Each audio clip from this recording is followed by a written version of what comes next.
నిన్న ఆంధ్రజ్యోతిలో వచ్చినటువంటి వార్త ఏదైతే ప్రధానంగా 4 పార్లమెంటు 4 అసెంబ్లీ స్థానాలు బీజేపీకి ఆఫర్ చేస్తున్నాడు చంద్రబాబు, అంతకుమించి ఇవ్వకపోవచ్చు అన్నటువంటి వార్త ఓ రకంగా జన సైనికులను సంతృప్తిపరచడం కోసం.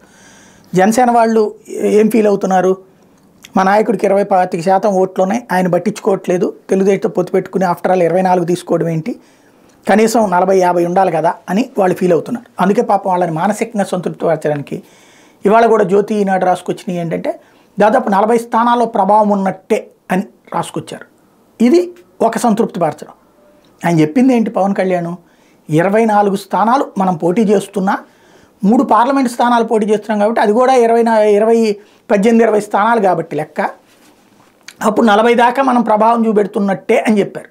దాన్ని 40 పోటీ చేస్తున్నారన్నటువంటి విధంగా నమ్మించే విధంగానే ఆయన మాట్లాడారు, వీళ్ళు వార్తలు రాస్తున్నారు. అట్లాగే అంటే పెద్దగా చదువు రానటువంటి వాళ్ళు కాదు, చదువు వచ్చిన బుర్ర తక్కువ ఉన్నటువంటి వాళ్ళ బుర్రల్ని కలుషితం చేసేటటువంటి వార్త, అది ఒక ఆస్పెక్ట్.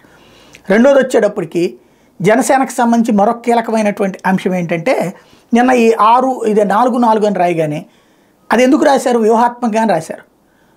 అరే కేంద్రంలో అధికారంలోని మళ్ళీ నరేంద్ర మోడీ ప్రధానమంత్రి అవుతుంటే వాళ్ళు 10 పార్లమెంటు స్థానాలు 25 అసెంబ్లీ స్థానాలు అడిగిన వాళ్ళకే 4 అసెంబ్లీ 4 పార్లమెంట్ మొహాన పడేస్తుంటే మూసుకు కూర్చుంటున్నారు వాళ్ళు.